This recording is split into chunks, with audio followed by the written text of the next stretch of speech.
Okay, we're rolling. All right, this is an interview at the Embassy Suites Hotel, Syracuse, New York. It is the 3rd of May, 2007. Approximately 10:15 a.m. Interviewers are Mike Russert and Wayne Clark. Could you give me your full name, date of birth, and place of birth, please?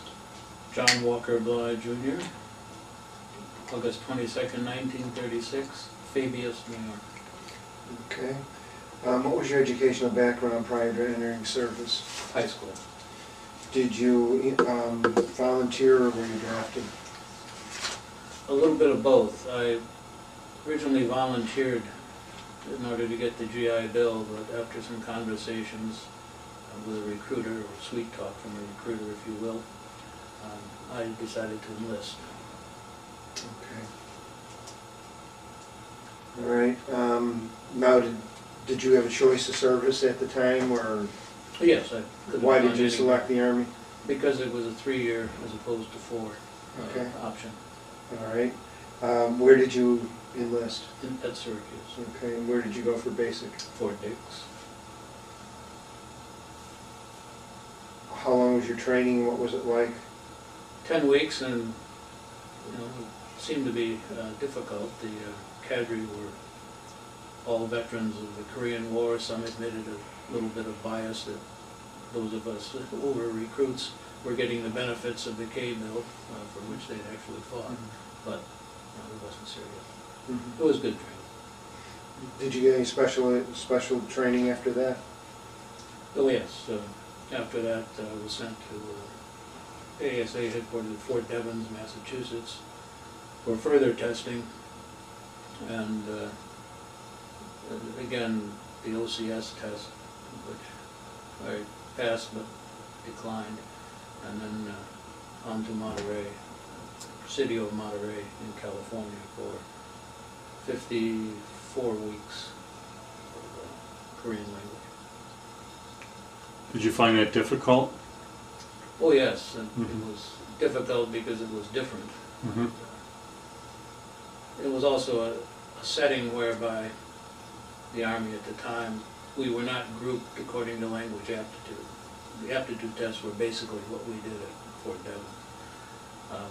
But in Army fashion, an NCO and then enlisted people, and the NCOs at that time were allowed to opt for the language school when they re-enlisted, and without aptitude tests. So you could never go faster than the slowest member of the group. So if you were in the right group, some people move faster than others, but we all got out with the translator. Now, who were the instructors? Instructors were all Korean, still are. Korean is, we had a reunion there 2 years ago. Korean is still the second largest language group taught at Monterey. Now, did you learn to read and write the language too, or just speak it? Yes. Concentration was on speaking because we were going to do voice intercept. That was the basic MOS. But Korean has a simpler form of the written language. The traditional language was Chinese characters. We got some exposure to that. Most of us were never very good at it, I don't think. I wasn't.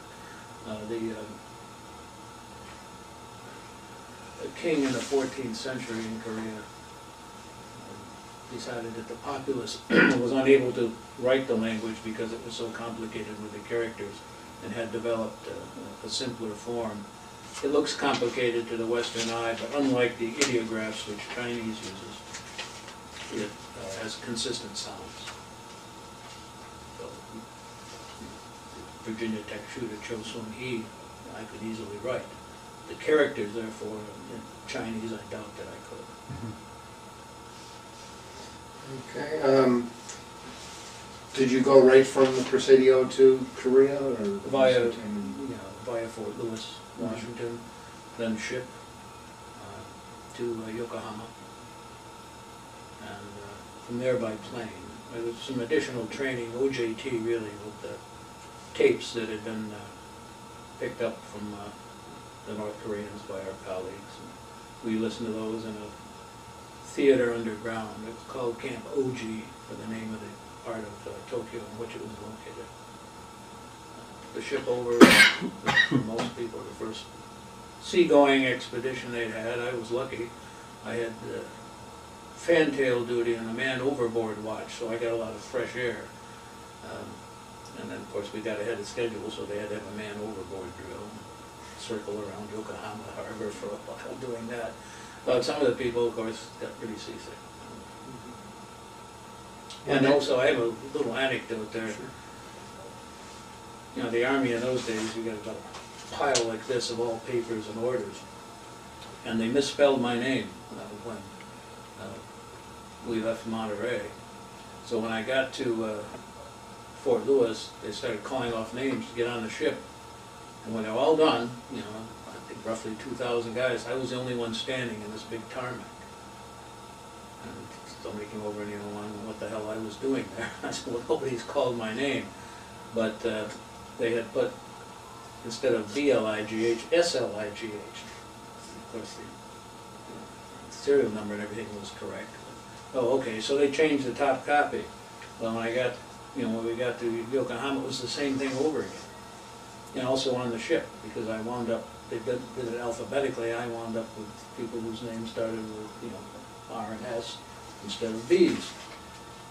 And also in Tokyo, I didn't get paid, didn't get any mail for, you know, weeks because of that same slip-up.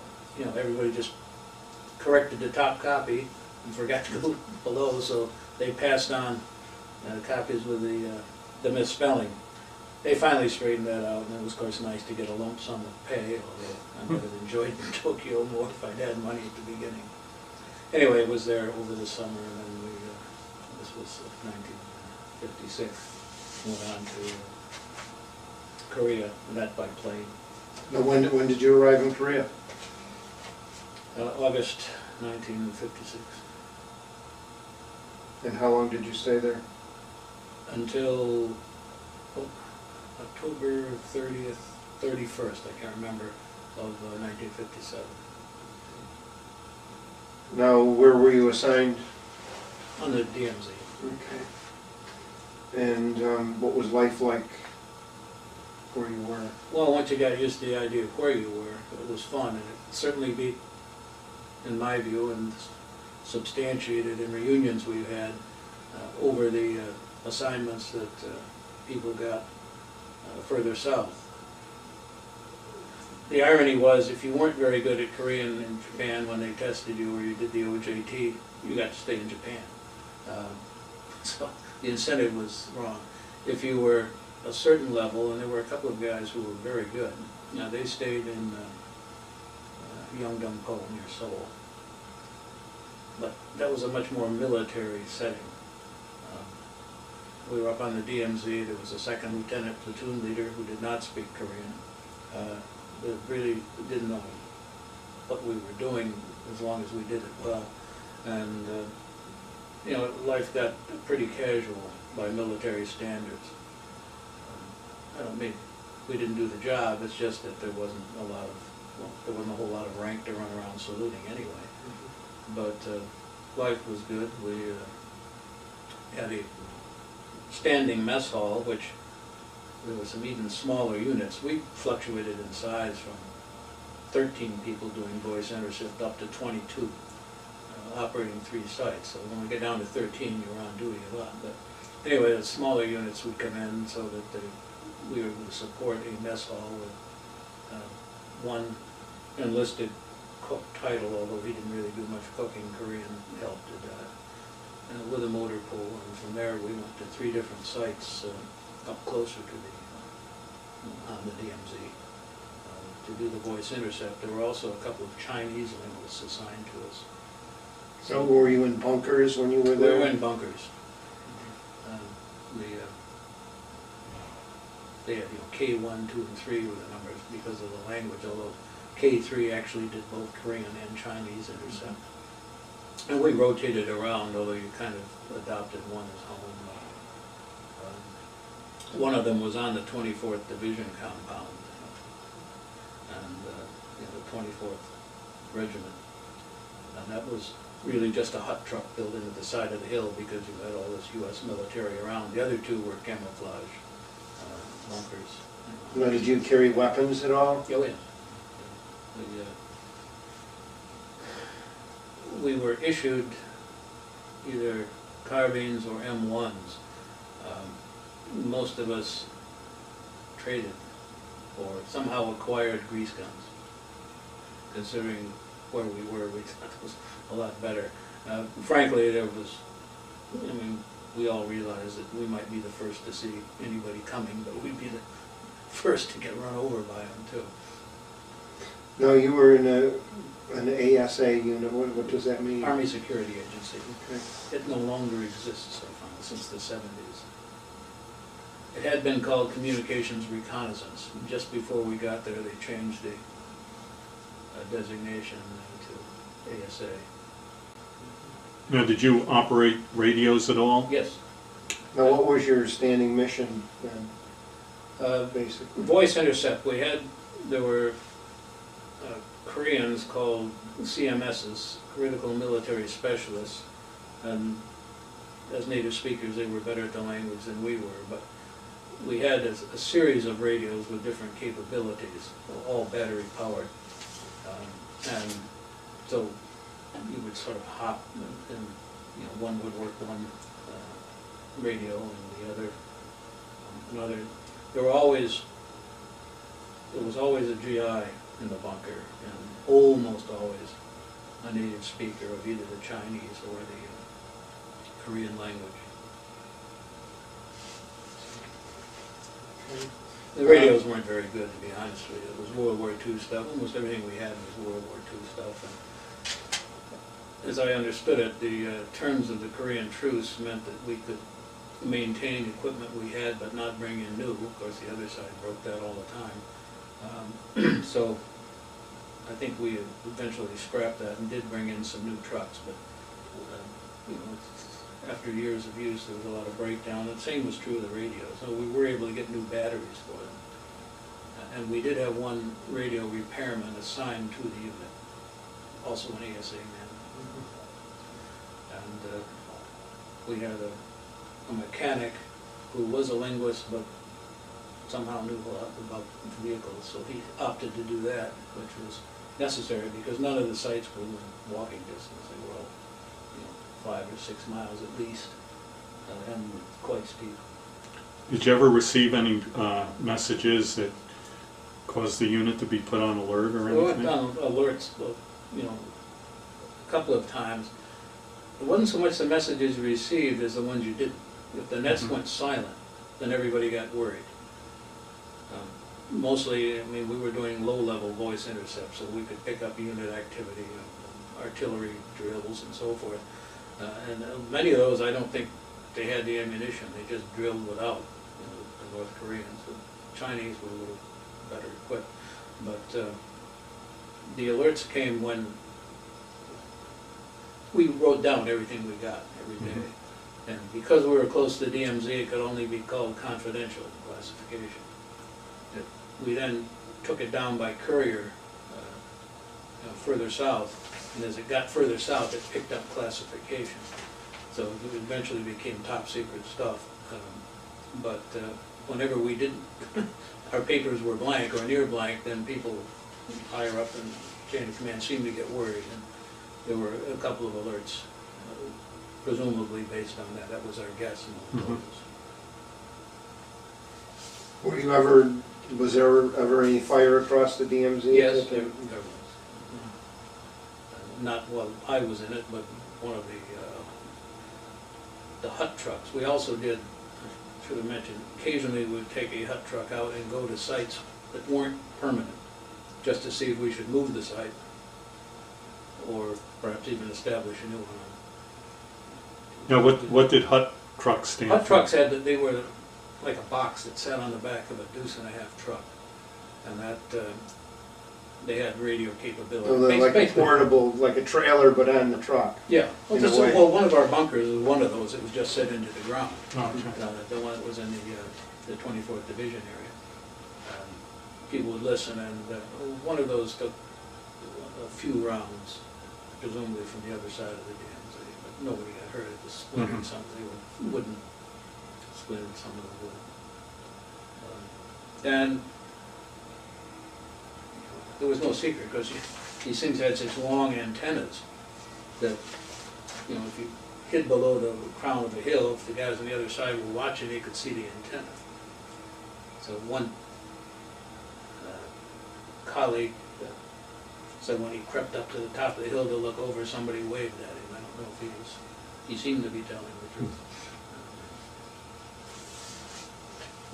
You mentioned about your winter conditions weren't very good. Well, winter was pretty darn cold. There's only about 30 miles difference between where we were and Seoul, but the 30 miles made a big difference in terms of the Siberian effect on the climate. And Seoul has what I'd call like Washington, D.C. type climate. Hot and muggy and then chilly, but not so bad. It was cold, and I've always wondered how guys fought in that war.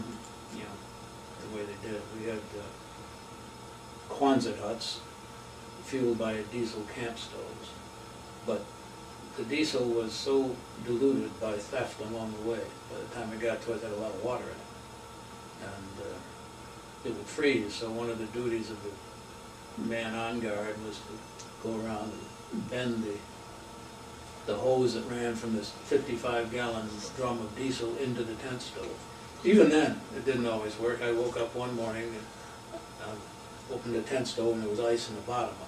You know, it had gone out during the night. But you know, as the diesel was stolen off, you know, they would add water to keep the levels up. So by the time you got it, it was lucky. Who was doing that? The Koreans?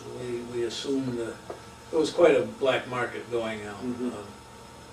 You didn't want to park a truck and leave it, you know, further south, because you come back, it would be sitting there, but there wouldn't be any wheels, you know, type of thing. That was quite active. And the same was true with supplies. We were on a replacement regime. You were supposed to be able, if something wore out, turn them in. Well, if you were the right size, that sort of worked. But it was one of our friends who was, as he described himself, vertically challenged, you know, a small man. He could never get anything because everything he wore was the size Koreans wanted. So the only way he could get it was to go to the off-limits black market store and buy it. And it was particularly true of shoes, the boots. The combat boots were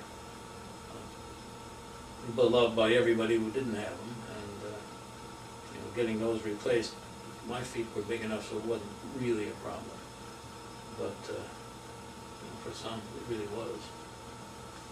Anyway, the winter, you know, could be miserable also because we had to climb rather steep hills to get to the bunkers. So,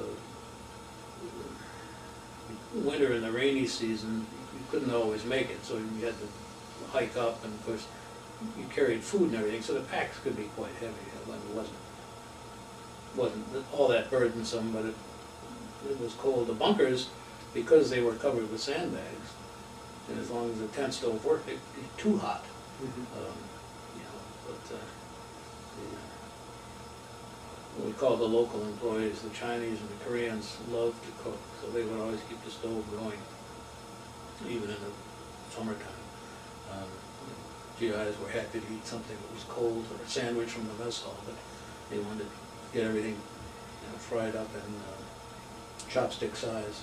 Now, did you eat local food, or was it? Yes, yeah, I did. And I actually learned to like kimchi quite a bit, and a lot of people don't. I still buy it. And one of my sons, he's never been assigned to Korea, but he strangely was born there, and you know, the Marines send him back once in a while.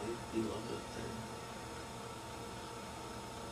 Yeah, we did that, and of course rice, and we went to there was one village which was closest to us, but was much nearer the DMZ, and much nearer, walking distance, but closer than we were. You could go there with families, and some people went to play cards and gamble, because the Koreans seemed to be inveterate gamblers. Then you would eat the local food, rice particularly. They didn't have a lot. The Koreans mostly they ate what they had, which was kimchi and rice, and occasionally I guess they had some egg. Further south, there was a village of more substance with a tea room and things. So you had some close relationships then with the local people, and you... Yes and no. The close relationships were basically with people who worked for us. Now, right across the road from us, we were, how familiar you are with the Korean geography, but we were on what's called the Choksong Peninsula, which really was where the Indian River took a bend. And across the road from us was Gloucester Hill, where the British Gloucester Regiment, during one of the Chinese spring offensives, really got chewed up pretty badly. But anyway, it's written up in a lot of histories. And the Gloucester Regiment, I believe, has a number of U.S. decorations because of that action. So we had to have a Korean military unit across the road from us. That was basically, it was an area where civilians were banned by then President Syngman Rhee. And the one village that I mentioned where most of our local employees lived was an exception. Most of the villages, the civilian population was further south of us. So we adopted an orphan, and he lived there, and we took care of him. Some people are still in contact with him. He's still in Korea? He came to the U.S. but went back. I think he came here to study. No, you said there was a British unit near you? Sussex Regiment. In one of the pictures you'll see that they had a beer hall. And we could get whiskey, they couldn't. We had a little club, which, to be honest, was unauthorized because we weren't big enough to have one. But you could always find someone who took sympathy or something anyway. We had a club and we had various kinds of whiskey, so some of them would come over, we would go over there. They had beer, mostly Japanese or Hong Kong. And we decided, they had a very nice sign that said tavern. We decided one night that we wanted it. So we went over and toasting the Queen, and they would toast Eisenhower and that sort of thing, while others of us were outside digging. I was in the inside for the beer, but digging the sign out, which turned out to have a cement base and was quite heavy. It bowed down the 3/4 ton, but we installed it in front of our club, and then when some of them came over, there were also Australians and Kiwis, New Zealanders there, come over and, it was you guys. We knew who it was. They never tried to take it back. But, yeah, we had the Sussex Regiment. Now, were they a listening station also, or were No, they... that was a security... No, that was an infantry unit. They were geographically between us and the 1st Unit of the 24th Division, to the facing north, to our right, would have been the 28th Rock Division. And there was also a Turkish regiment, sort of sandwiched just below that. Say we used to all got our water from the same point, and the road wasn't big enough for the American deuce and a half pulling the water trailer, and or the British Bedford to pass. So it became a little game of chicken out there on the road. With the vehicle, who was going to force who to get over. Usually they did. But one didn't, and I lost a mirror, side of the deuce and a half. But after basically the first year in Korea, I became, I guess what you'd call,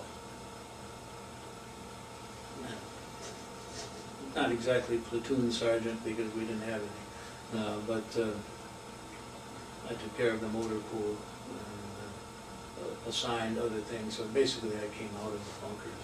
I still went in on spot duty, but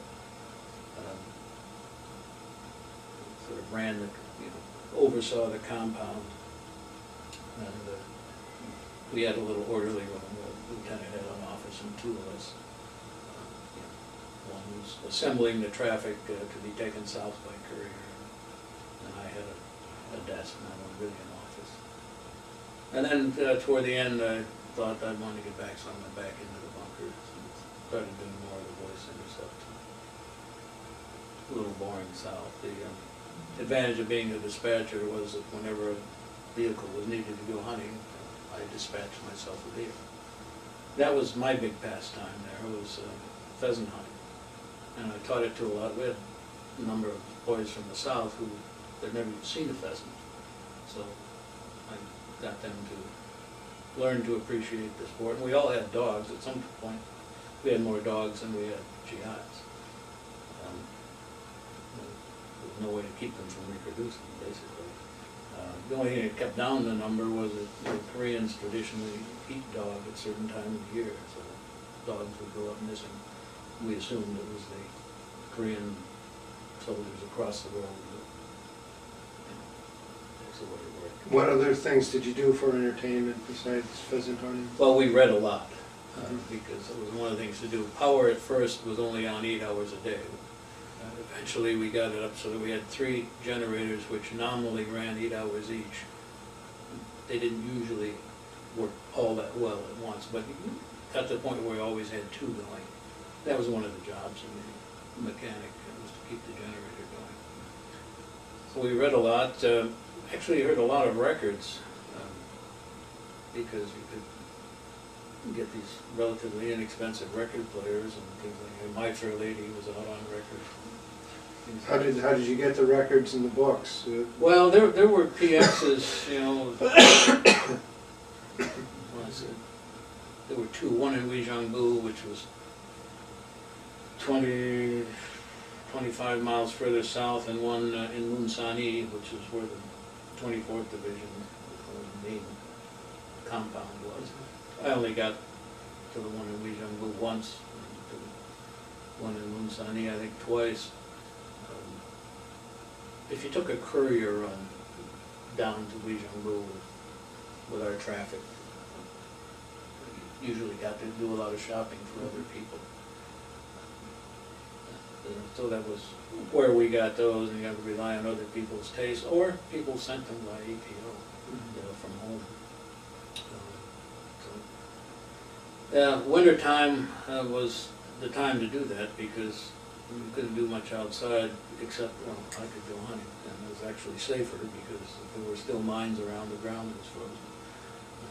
But there were a whole lot of areas that were marked, you know, the mine signs. Didn't mean there were mines there, it just meant they hadn't been checked out.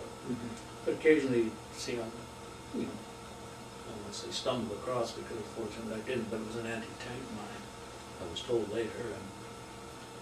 And some people found that, I think the Chinese word for it was a tow mine. It was a small Chinese mine. Why they dug it up, I have no idea. Brought it into the orderly room, and we told them to get the hell out of here with it. And fortunately, it didn't explode. Could never understand how they could have done that. Anyway, they did. Did you get to see any USO shows at all while you were there? No. We had a couple of visits from the Donut Dollies, you know, came up, and they liked to come to our place because nobody was hustling them, and you know, they could get a drink in our club and come around. But it wasn't an easy trip for them. They came from Seoul, so you know, it was a day trip. You know, roads being what they were, and you know, laterite and very rough. Now, by Donut Dolly, were they Red Cross girls? Yes. Okay. I guess I didn't ask, how much time did you work? How much time did you have off? What was your schedule? Well, the rule was that you know, we're supposed to always have, you know, 16 hours off between shifts.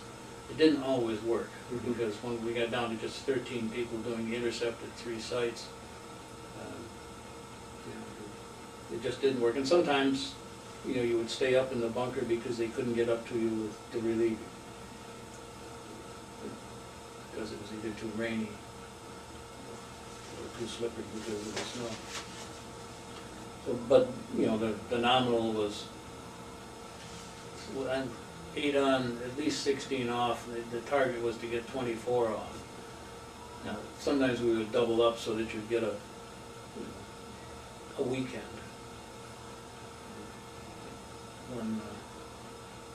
Because we weren't all assigned at the same time, there'd be 2 or 3 who would come in.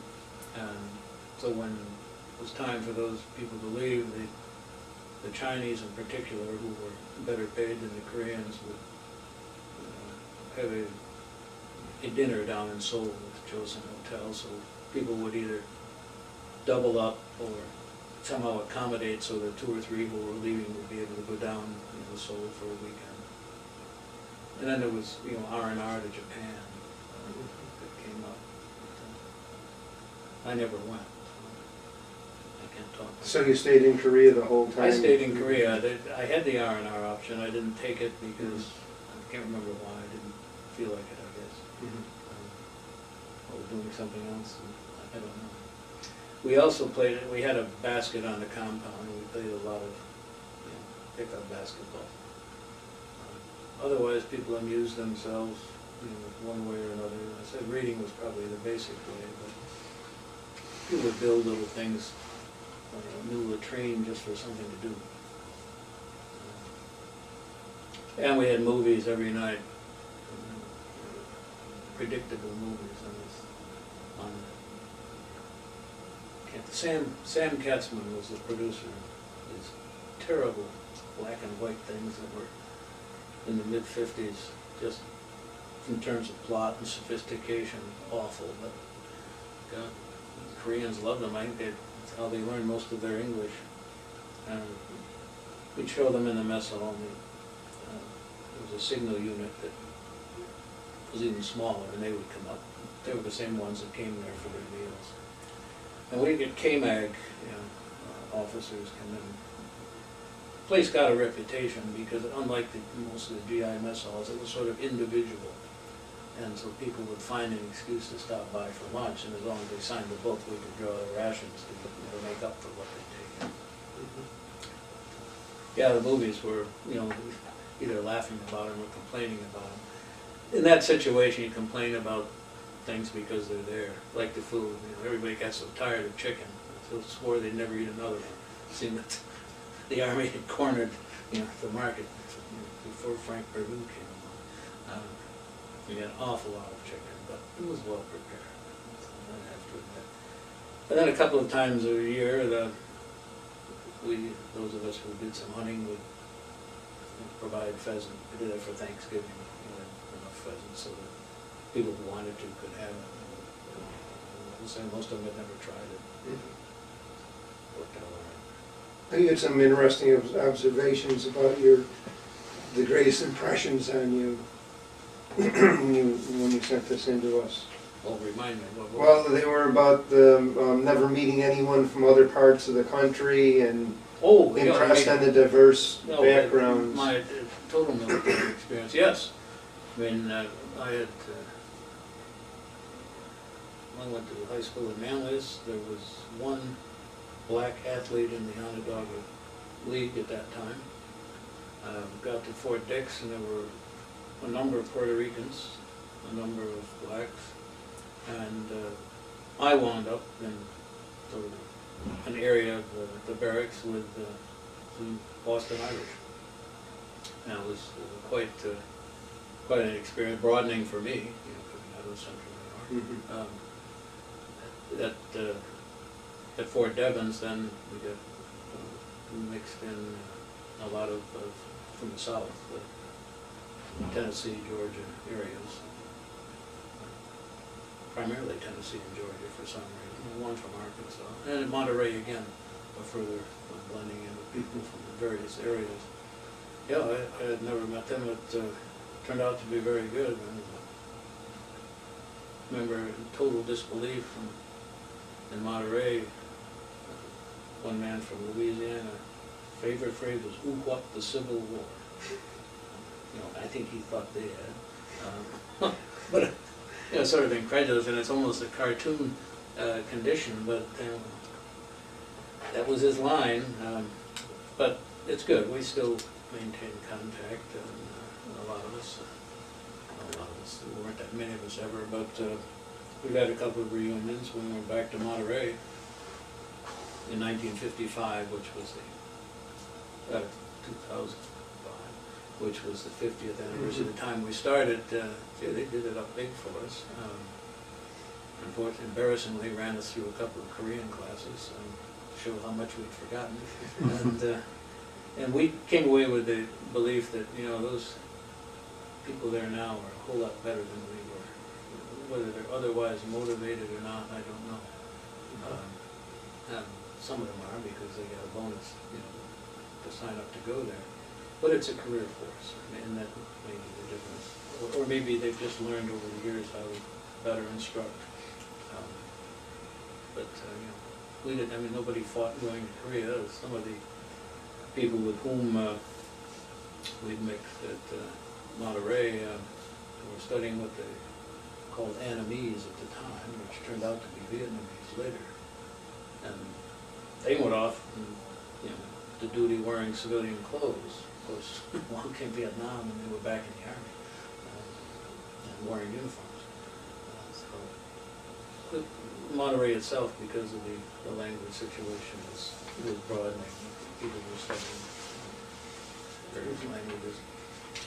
I was in a barracks where most of the people were either studying Korean or Magyar, Hungarian, which actually turned out to have a linguistic relationship, oral Altaic languages. I don't think it was intentional when they assigned us what it was. But as I said, it was fascinating, but it's much changed now. I'm back. Where our barracks used to be is now the drill field, although I wonder if they ever drill. You know, with only one building, an old tin barn that was still standing. But, you know, the school fights for its bureaucratic life. Have you been back to Korea at all since? Well, when I was with the State Department. Okay, I was I thought you assigned moved that, yes. to the embassy. Did you ever go up to the DMZ Yes, at all? I did. I'm the only one who's ever been back to the site of where our compound was. Mm-hmm. Is it changed that much? Oh yeah, there's a village on it. Mm-hmm. It was terraced, you know, and now the terraces are still there, but they're, you know, Korean buildings on them. I think the Kwanzats and the James Way have long since gone somewhere. Mm-hmm. They're there. When I was with the embassy, yes, I drew a couple of times escort duty up there with the embassy, visiting congressmen. Always wanted to get their picture taken. Now, when were you in Korea as a State Department representative? 1966. 60. What 2.5 changes did years. you see in that time, from the time you were there? Immense, immense. I mean, everything was a ruin in, you know, in the mid-50s, and,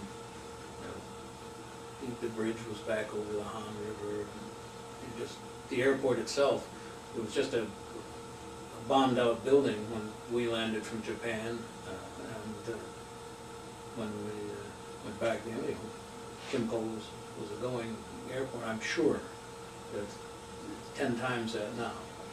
But there was actually an economy. It was pretty much subsistence during the 50s, but the Korean economy. But there was a lot of activity, a lot of dollars being pumped in, because there were 2 rock divisions in Vietnam, and I think we paid pretty heavily for that.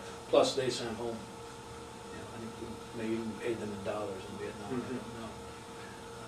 A much different place. Seoul was, there was only one hotel when I was there in the Army, and there were a number of them, and getting increasingly fancy. And things were fairly quiet aside from the alerts during the military time. Of course, when I was there in the embassy, the Pueblo was seized. We had the North Korean raid on the assassination attempt on President Park. And our residence compound was from here across the street to the presidential palace. And I happened to be out that night, you know, coming back in my car, and saw these lights. And the Koreans were forever firing off fireworks. And I noticed one of them staying up in the air an awful long time. So, wait a minute, that's a flare. darted into my compound, and our compound, and our guards were pretty nervous, and you could hear machine gun fire. And this was this 30-plus element of super physically conditioned North Koreans that had come down with the intent of assassinating President Park. And because they were in such physical shape, it was wintertime, they found, the tracks in the snow. And they would close, shut the trap door, but they were never fast enough. They couldn't believe I guess they couldn't believe these guys could come up and down the hills as quickly as they did. Anyway, had it not been for one curious Korean police officer, they might have pulled it off, but he noticed a group of people moving through the street, men, after midnight, and when he questioned, of course, they shot him right away, but that alerted people, and the president came, and they all died. It was, except one. And whether he was the last one and thus chose to surrender or not, I really don't know, nor did I interrogate him. But the reports were his skies were, and it was a physical specimen. Ended any speculation as to how humans could get up and down the hills that quickly. So, yeah, there was actually more going on then, and then they say the Pueblo was seized. So it was an interesting time. Now, after you were discharged, did you use the GI Bill? Yes, I did.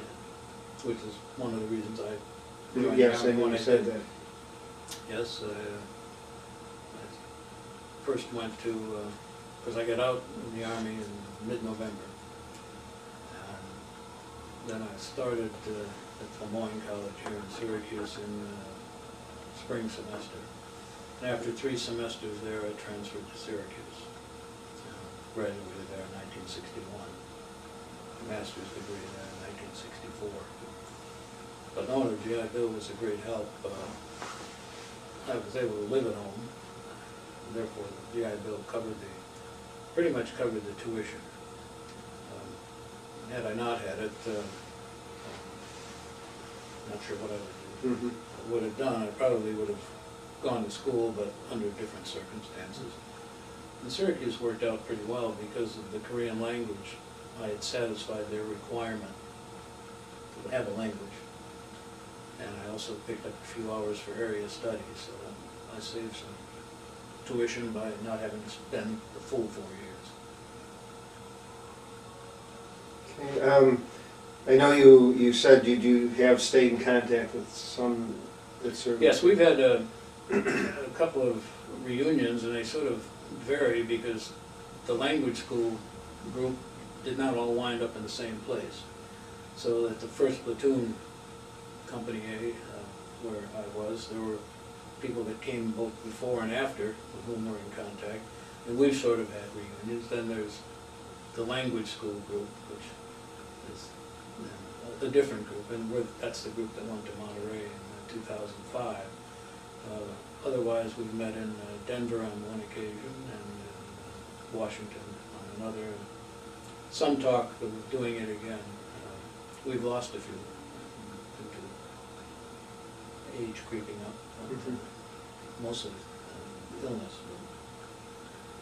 But since it was never all that large a group, by contrast, a friend who did similar work in the Navy, but it was a much larger, not voice intercept, but electronic message intercept, and of course they have thousands of people.